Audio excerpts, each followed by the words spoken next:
Kabupaten Nganjuk merupakan daerah subur di selatan Surabaya dengan berbagai pesona dan daya tarik. Kita lihat saja wilayah dengan julukan Kota Angin ini dianugerahi pesona alam dan tradisi budaya yang sangat kaya.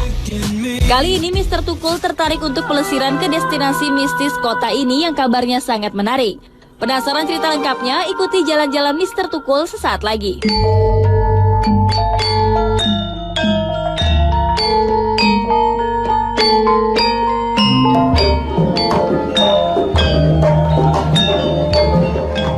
Nah, pemirsa Mr. Tukul jalan-jalan dimanapun Anda berada dari dunia nyata maupun dunia gaib. Sekarang saya berada di Kota Angin Nganjuk, ya. Ingin menelusuri jejak-jejak Kota Nganjuk.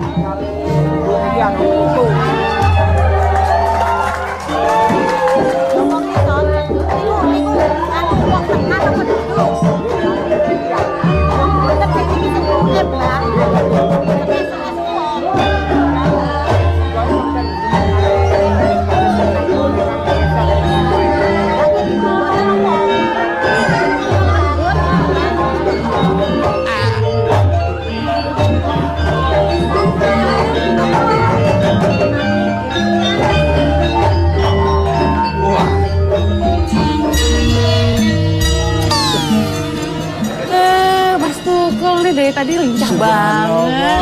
Mas Tukul dari tadi kan Mas Tukul terpesona sama tarian tayub ini kan. Nah, saya kenal nih sama ahlinya. Nah, saya dengar konon katanya menari atau untuk tarian tayub ini ada sebuah ritualnya gitu, ada nggak? Ada mistisnya itu ada. Kalau ini ada ajat ritual dulu. Ada sumur tua. Ada sumur tua masih sana. Yang biasa dipakai untuk ritual. Seperti hari ini, Mas Tukul, hari ini tadi ada sembiangan kayak begini. Ini kita juga mengadakan ritual selamatan. Saya tahu ucapan terima kasih dulu. Pak Tukiman, terima kasih atas informasinya. Nah, pemirsa Mr. Tukul jalan-jalan. Kita tadi udah menikmati dan udah dapat informasi dari Tayub. Sekarang kita akan menelusuri petilasan Gajah Mada di Desa Lambang Kuning. Ikuti terus Mr. Tukul jalan-jalan.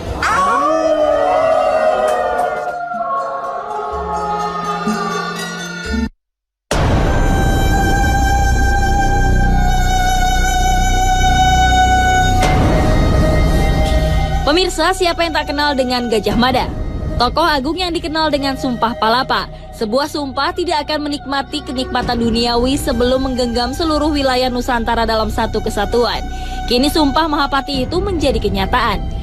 Daerah-daerah yang berhasil disatukannya kala itu adalah cikal bakal tanah air Indonesia sekarang ini.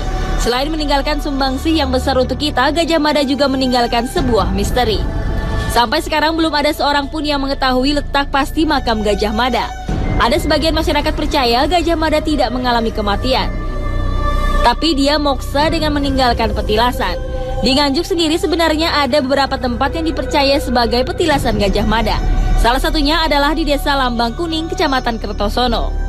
Masyarakat setempat percaya gundukan dengan ketinggian 1 meter ini adalah petilasan Gajah Mada. Beberapa warga setempat yang memiliki indera keenam pernah melihat Gajah Mada sedang berdiri di area makam ini. Bahkan ada juga seorang warga yang kabarnya dihantui oleh sebuah bayangan yang dipercaya sebagai sosok Mada atau patih Gajah Mada.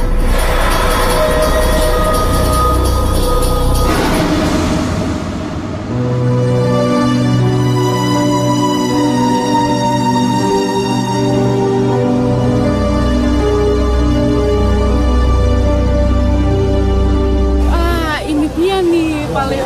Ini daerah sini adalah petilasan Pati Gajah Mada. Pati Gajah Mada ya. Dan di sini rupanya dia petilasan sih. Jadi bukan berarti beliau dimakamkan di sini.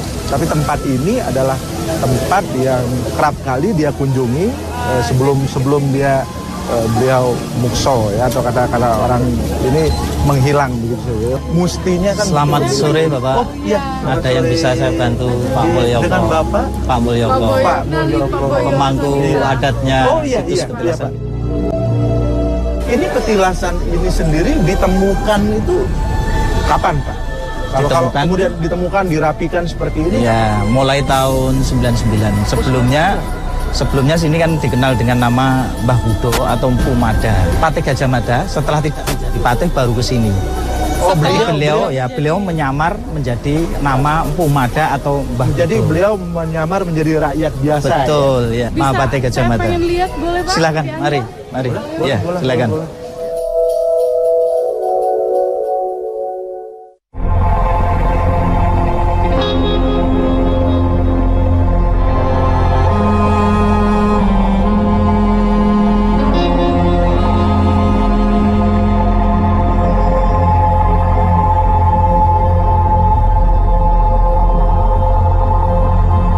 Yang sering dialami oleh masyarakat di sini fenomenanya apa Pak?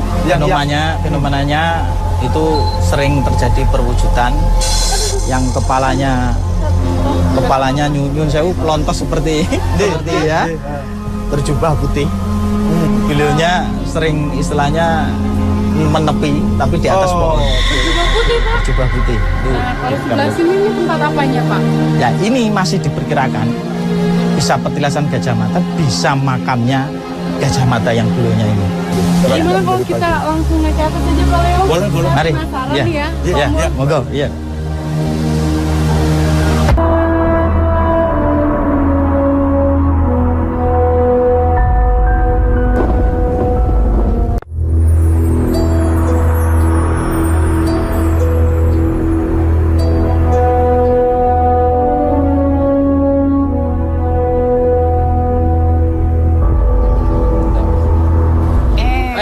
Assalamualaikum. Waalaikumsalam warahmatullahi wabarakatuh. Dengan Bapak Pak Mulyoko. Pak Mulyoko Sonita.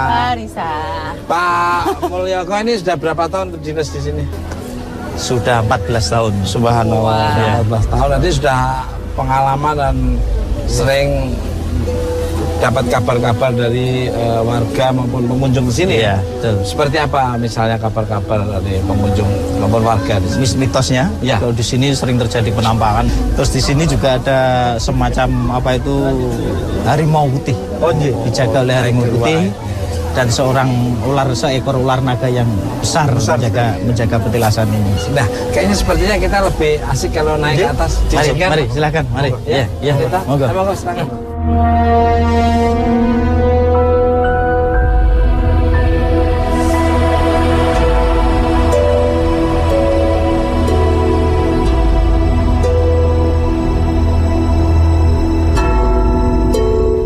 Nah, ini awal mula penemuan ini sewaktu saya mau mencalonkan kepala desa.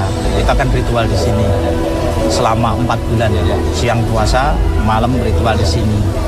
Nah, kita nadar pada waktu itu Pak Leo. Kalau jadi kita petek, artinya petek itu pagar dari apa bambu. Iya, iya, Ternyata itu lupa.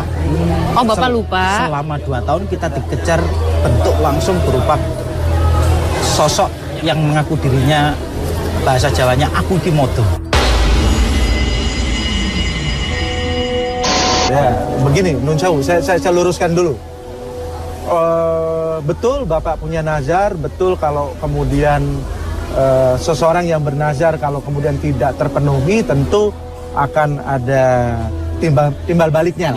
Akan ada yang menuntut. Orang yang dinazari ini merasa saya sudah memberikan apa yang kamu inginkan, harusnya kamu walaupun jelas pemberian itu semua datangnya dari Allah. Itu dulu diyakini. Jadi, kalau kemudian yang Bapak lihat, kalau saya berpikir beliau ini kan sebagai seorang Mahapatih yang agung, itu kan anak buahnya itu ribuan, jutaan. Jadi Nun Sewu, apapun yang Bapak lihat selama 2 tahun itu sama sekali bukan Gajah Mada. Bukan beliau. Tapi ada sebangsa energi lain yang mungkin kita gampang sebut jin yang menyerupai itu. Nah, sekarang Mbak Lisa nih, apa yang dirasakan sebelum Mbak Sonita langsung? Dari tadi menuju ke sini itu suasananya udah beda Mas, lain gitu. Di sini lebih tenang gitu. Betul. Itu mungkin salah satu alasan kenapa orang banyak bersemedi di sini. Karena tenang. Kalau mengenai sosok, mungkin tadi Bapak cerita ada harimau, ada ular yang sangat besar, tapi saya ngelihatnya wujud kakek-kakek kalau di sini. Tapi nggak tahu siapa itu Pak Leo. Nun Sewu, Patih Gajah Mada menurut penglihatan spiritual saya tidak pernah ditemukan jasadnya secara jelas. Mukso. Beliau mukso menghilang. Nah, orang semasa beliau hidup yang katakanlah murid ataupun apa yang mengagumi ketokohan beliau itu begitu banyak. Iya. Sehingga yang menjaga area petilasan, muksonya beliau segala macam itu akan terjaga oleh energi-energi yang memang dulunya bersinggungan dengan Mahapati semasa beliau masih hidup. Ya, saya juga pengen ngasih tahu Mas, pada saat kita sekarang di sini berkumpul selain kita dan tim Mr. Tukul, tapi sekarang juga suasana ini penuh oleh bangsanya mereka. Pesannya adalah siap. Iya, belum beres ini, sebentar. Oke. Siapapun yang memerintah, menopo bupati, lurah, sampai ke jabatan yang terkecil sekalipun, diharapkan orang yang mampu menjaga amanah. Karena beliau sendiri, Nyun Sewu, akan menjaga selalu tempat ini secara tidak nampak. Oke, luar biasa. Kalau gitu saya terima kasih. Terima kasih. Salam hormat buat semuanya. Dan mudah-mudahan informasi ini dan penerawangan dari Pak Leo dan Mbak Risa serta Mbak Sonita itu bermanfaat oleh pemirsa di rumah. Terima kasih atas kedatangannya. Ya. Nah, pemirsa, Mr. Tukul Jalan-Jalan yang saya sayangi dan saya cintai, bicara tentang Napakshila sejarah, kabarnya ada museum yang punya sifat mistis, yaitu Museum Anjuk Ladang. Nah, di mana tempat Museum Anjuk Ladang dan seperti apa energi yang ada sekitar situ, Pak Leo, Mbak Risa, Sonita, dan saya akan hadir, akan datang ke tempat itu. Tunggu terus Mr. Tukul Jalan-Jalan.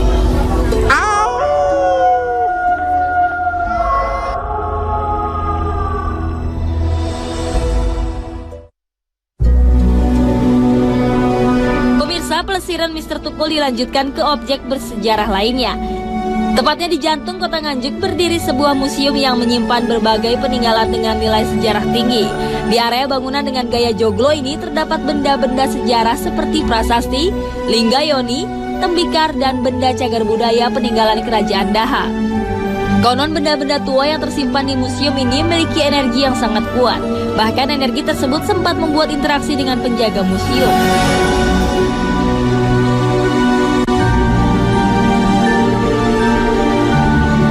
Salah satu hal yang paling menarik di museum ini adalah banyaknya arca tua yang mendominasi setiap sudut ruangan museum. Konon ada sebuah prasasti yang bisa bergerak sendiri pada malam-malam tertentu. Penasaran? Mr. Tukul sesaat lagi.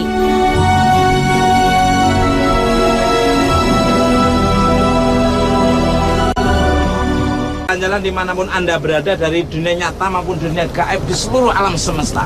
Sekarang kita sedang berada di Museum Anjuk Ladang. Kabarnya di tempat ini menyimpan beberapa arca tua yang punya kekuatan mistis. Seperti apa arcanya dan energi apa yang nanti akan dilihat oleh Mr. Tukul Jalan-Jalan.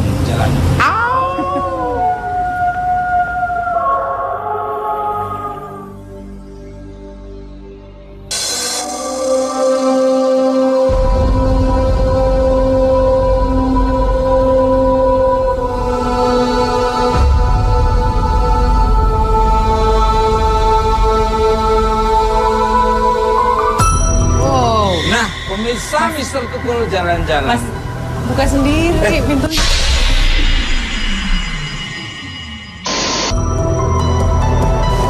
Nah, pemirsa Mr. Tukul Jalan-Jalan.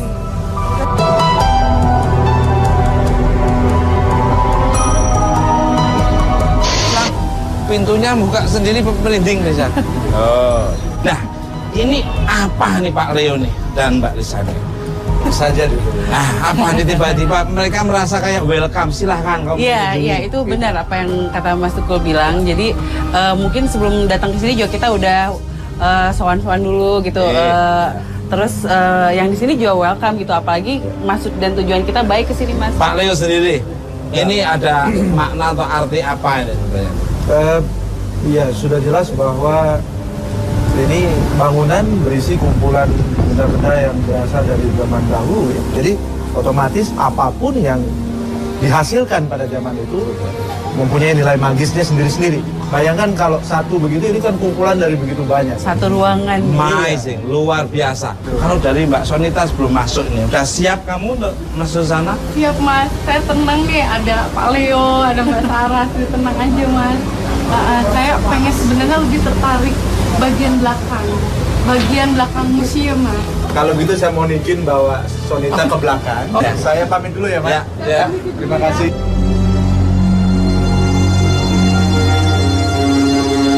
Nah, saya dan Mbak Lisa ini ingin masuk ke dalam. Seperti apa kondisi di museum? Mas Sukul itu udah ada yang nungguin kita.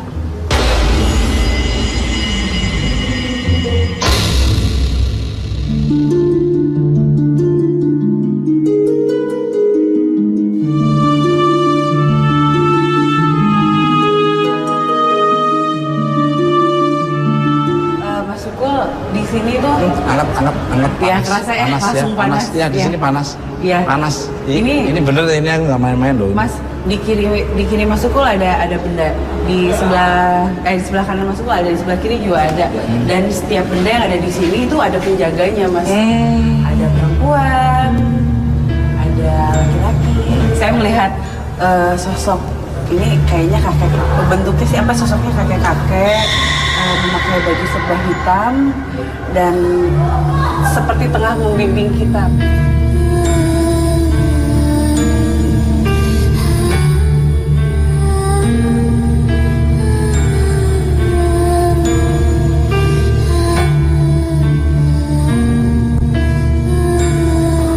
Saya sih sempat mendengar juga Mas cerita bahwa di sini, di tempat ini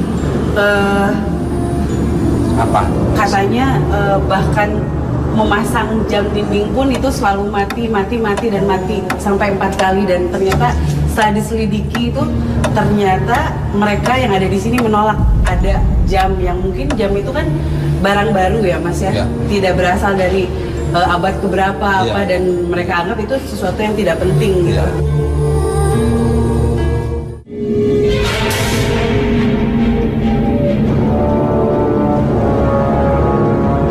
Yang terasa ya Mas ya, di sini semakin Ya, ini Dwara Polo, ini penjaga komplek candi.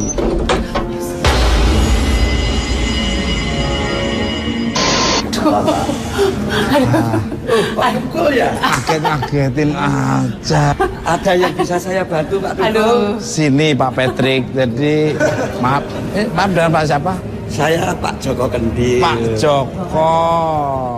Wah, Pak ngaget-ngagetin. Emang harus keluarnya harus pakai ngaget-ngagetin gitu, Pak. Emang harus keluarnya harus pakai ngaget-ngagetin gitu, Pak.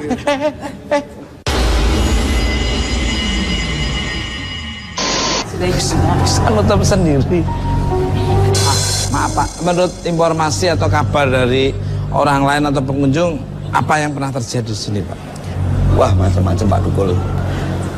Misteri yang ada di dalam arca-arca ini sangat banyak sekali.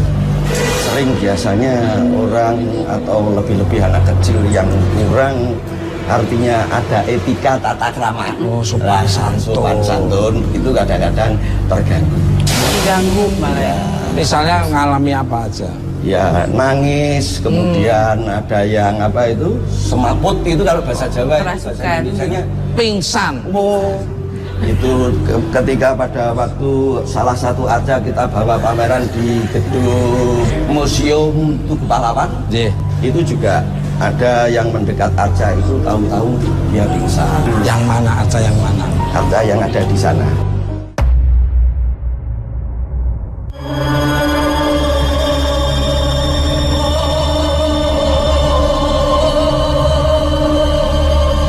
Nah, iya Pak Leo. Iya, aku penasaran banget di sini. Ini apa sih, Pak Leo? Ini yoni ya kalau disebut di apa di dunia prasasti. Ya sebetulnya ini satu simbolisasi dari kesuburan. Ini seperti perempuannya ya. Oh, Itu kamu lihat Pak Leo, itu. aku di sini aja Pak Leo. Apa-apa. Enggak, aku di sini aja Pak Leo. Nggak mau, apa-apa. aku nggak mau. Kita lihat sebentar. Nggak mau Pak Leo, nggak mau.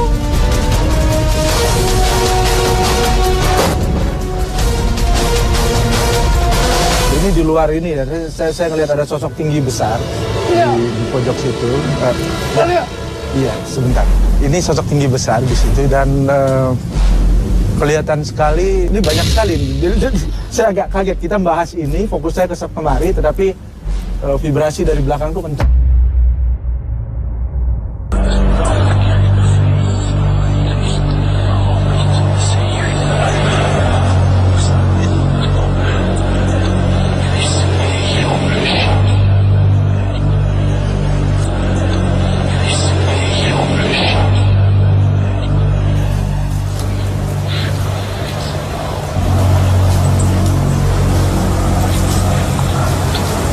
Astaga Pak Leo, Apa yang kamu rasain? Gak apa-apa, cerita aja. ini kok gerak sendiri Pak Leo?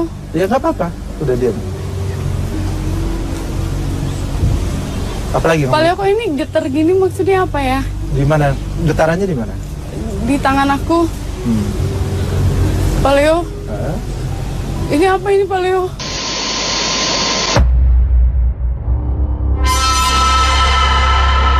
Mana Pak? Yang ini Pak, betul. Ini ya. Ya. Wah, Ini adalah Arca Parwati, yang mana ya mungkin karena sangat tuanya usia Arca betul. ini. Gimana Mbak Risa, apa yang dilihat, dirasakan energinya? Kalau dirasakan energinya sih Mas, ini memang kuat sekali, kuat karena apa ya? Yang jaga juga nggak sembarangan, terus ini Arca yang cukup tua dan wajar kalau ada orang yang seenaknya mencolek atau apalah main-mainin ini gitu. Itu beliaunya ini yang menjaga tidak suka gitu, seperti itu ya. Ya, kami setuju. Pak, Ya. Joko ini kok pintunya buka? Loh.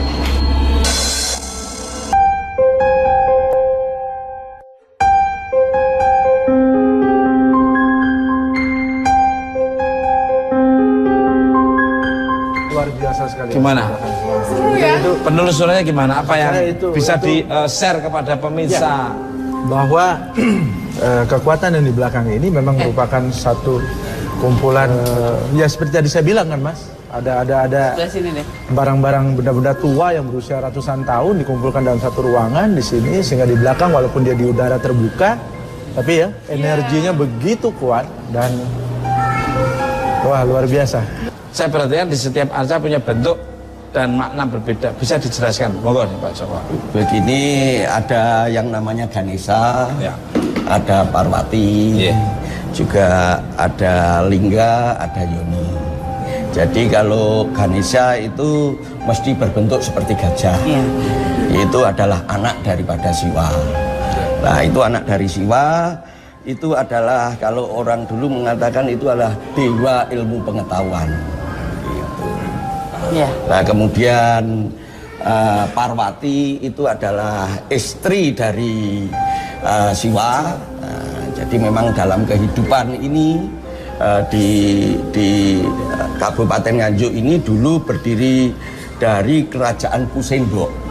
Nah, Pusendok itu dulu adalah patih dari Kerajaan Mataram Hindu. Pemirsa, sekarang saya mau nanya ke Pak Joko lagi nih. Bicara tentang sejarah Nganjuk, saya dengar ada sebuah prasasti Anjuk Ladang. Nah, itu di mana Anjuk Ladang itu?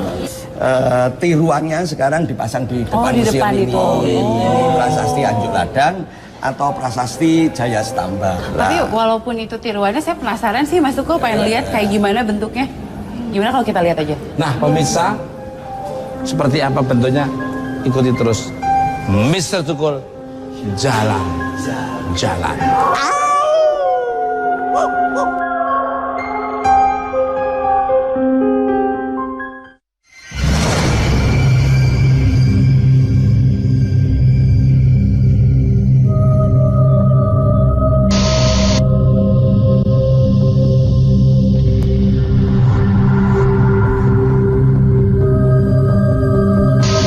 Monggo diceritakan Pak Joko. Ya, prasasti Anjuk Ladang ini adalah prasasti yang diberikan oleh Pusendok Kerajaan Kauripan kepada masyarakat Anjuk Ladang.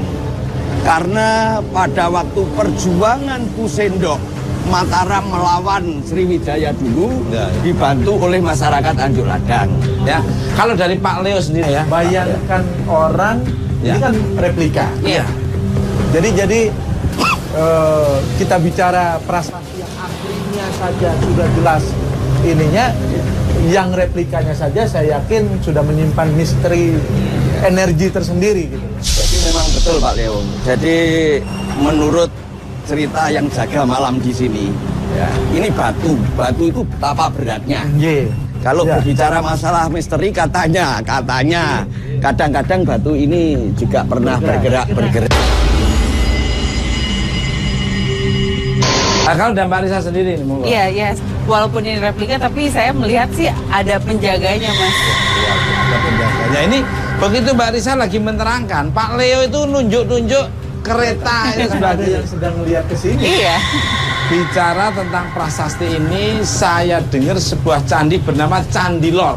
Untuk Candi Lor, Ya. prasasti Anjuk Ladang itu memang Ada hubungannya dengan Iya, ada hubungannya dengan ini. Dulu ditemukan di sekitar Candi Lor yang sekarang saya katakan tadi ada di 2-3 kilo dari arah sini. Oke pemirsa, di manakah letak lokasi ditemukan prasasti Anjuk Ladang ini? Oke, ikuti terus Mr. Tukul jalan-jalan.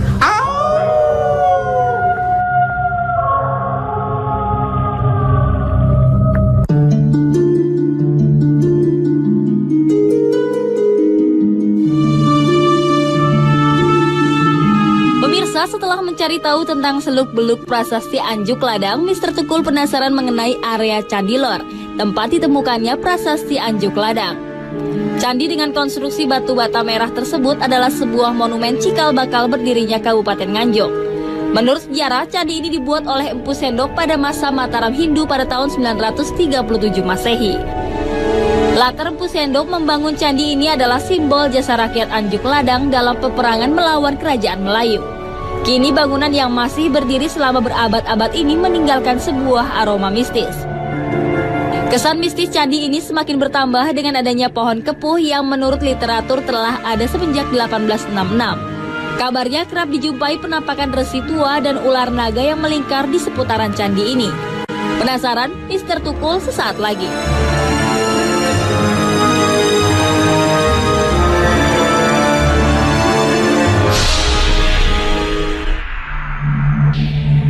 Nah, pemirsa Mr. Tukul jalan-jalan dimanapun Anda berada dari dunia nyata maupun dunia gaib, seluruh alam semesta.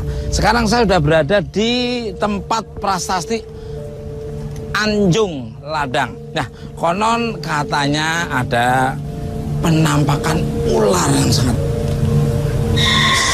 Pak Leo, apa nih Pak Leo di sekitar? Yang pasti energinya sangat berbeda dari beberapa tempat yang kita datangi dengan ini sekarang dari kacamata Mbak Risa. Oh, Mbak Risa. Kalau saya lihat ini bukan sekedar prasasti atau candi, Mas.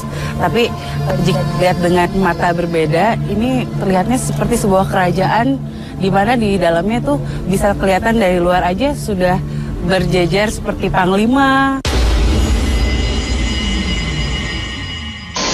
Pemirsa, seperti apa energi di dalam? Ikuti terus Mr. Tukul jalan-jalan.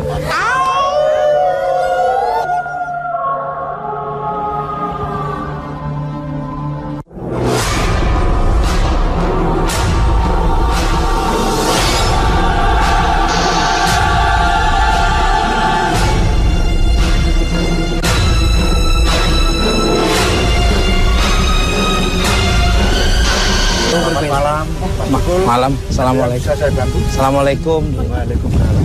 Dengan Bapak siapa? Saya Suratno, Pak. Pak Suratno, ini Mbak Risa, ini Pak Leo, ini Mbak Sonita. Kok ada suara Pak? Iya. Pak Leo. Begitu saya mau buka ada suara lagi. Peminting ini.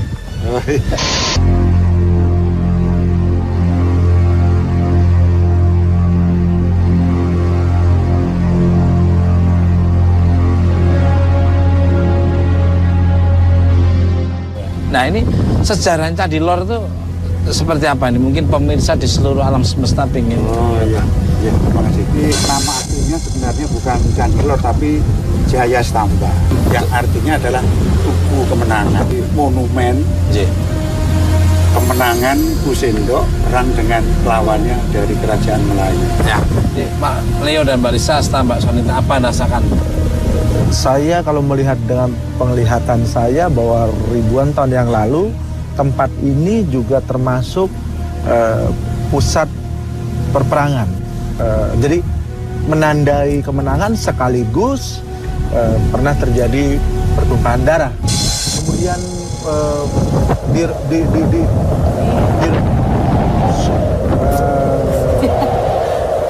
ini angin makin kenceng pemirsa. Tadinya awalnya penyambutan, kayak ini sekarang ini udah ya beda lagi. Ini Mbak Risa apa ini? Kenapa tangannya tuh? Pada saat Pak Leo bercerita tentang itu, semuanya bermunculan dan sangat dekat dengan kita. Terus saya sih nggak tahu ini ada perempuan dari tadi.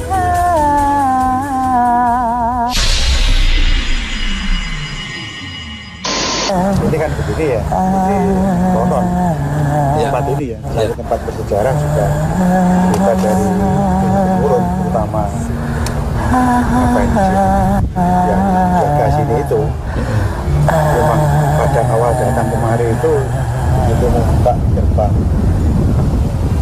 itu seperti ditonjok orang tidak sadarkan diri ya. Tetapi semua matanya itu melihat dengan jelas beberapa hal yang goib di sini. Yang pertama, sekian banyak pusaka prajurit dari tingkatan pangkat rendah sampai tertinggi. Betul. Katanya yang menjaga itu seperti sosok Werkudara dalam wayangan. Kalau ingin ketemu wanita cantik, Di belakang situ. Pak saya tadi ketawanya tadi di situ itu. Itu di pohon ini. Kenapa dia sukanya nyanyi-nyanyi ya? Gini, kalau saya boleh saran, daripada kita terus diganggu di pelataran ini, mending kita pindah sekalian ke sana. Begitu.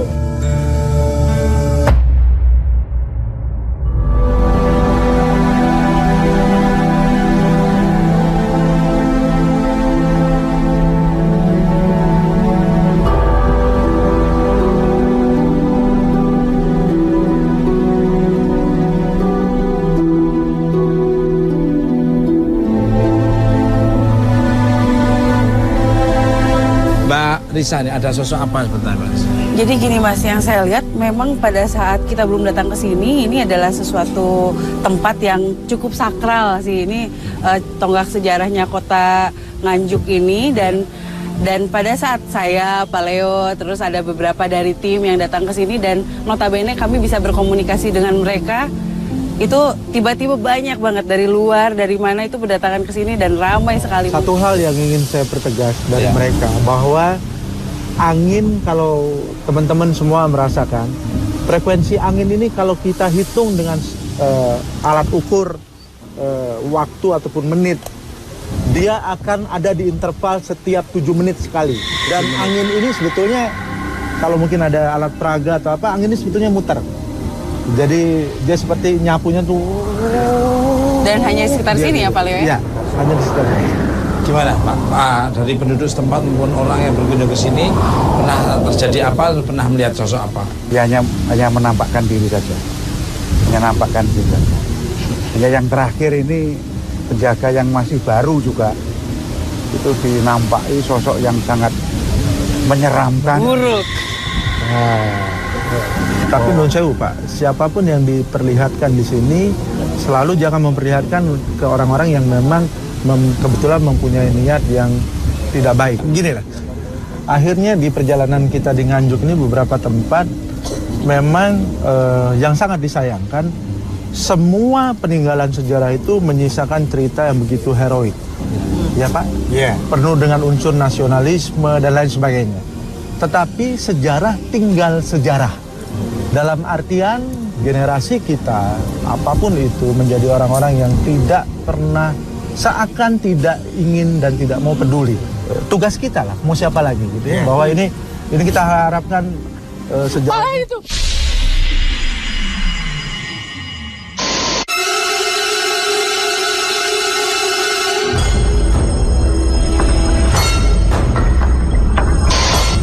ini yang menjadi sesuatu yang harusnya tetap dijaga ya, tetap dijaga secara baik dan semuanya berjalan dengan sistematis, bahwa sejarah harus tetap dijaga. Konon katanya bangsa yang besar adalah bangsa yang selalu mengingat. Ya. Oke, luar biasa sekali informasinya Pak Ratno dan Pak Leo. Nah, pemirsa Mr. Tukul Jalan-Jalan dimanapun Anda berada, setelah ini teman saya Mr. I akan memvisualkan sosok apa yang kita bicarakan tadi. Ikuti terus Mr. Tukul Jalan-Jalan.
Nah, pemirsa Mr. Tukul Jalan-Jalan dimanapun Anda berada, dari dunia nyata maupun dunia gaib, di seluruh alam semesta. Pak Leo, ini lukisannya ini apa yang mungkin jabarkan? Ya, jadi kalau ini aura dari tempat ini ya, pohon digambarkan ada sinar yang keluar, dan memang ini aura yang keluar dari tempat ini.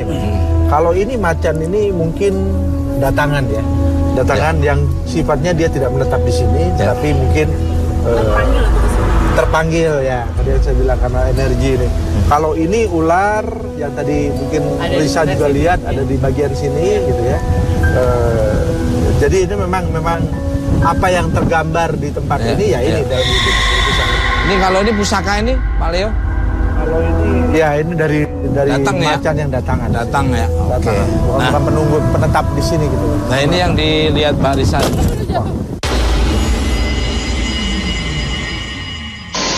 Ya, kalau Pak Ratno nih, apa yang dilukis ini gimana nih, monggo? Ya, seperti tadi awal saya katakan bahwa 3 hal ini yang selalu nampak itu oleh kepada juru kunci, yaitu macan, ya, naga yang berjamang tadi, dan yang terakhir itu sosok yang mengerikan tadi itu. Terima kasih Pak Ratno atas informasinya, dan mudah-mudahan bermanfaat oleh pemirsa di seluruh dunia dan diambil sisi positifnya. Terima kasih. Salam hormat buat keluarga. Nah, pemirsa Mr. Tukul Jalan-Jalan, ambil sisi positif tontonan Mr. Tukul Jalan, negatif dan diambil. Karena kekuatan yang tidak bisa tertandingi adalah kekuatan dari Allah Subhanahu wa Ta'ala. Tunggu kehadiran Mr. Tukul Jalan-Jalan di tempat yang berbeda, menarik, indah, dan energi seperti apa yang akan diambil atau mungkin dilihat oleh pemirsa di rumah. Ikuti terus Mr. Tukul Jalan-Jalan.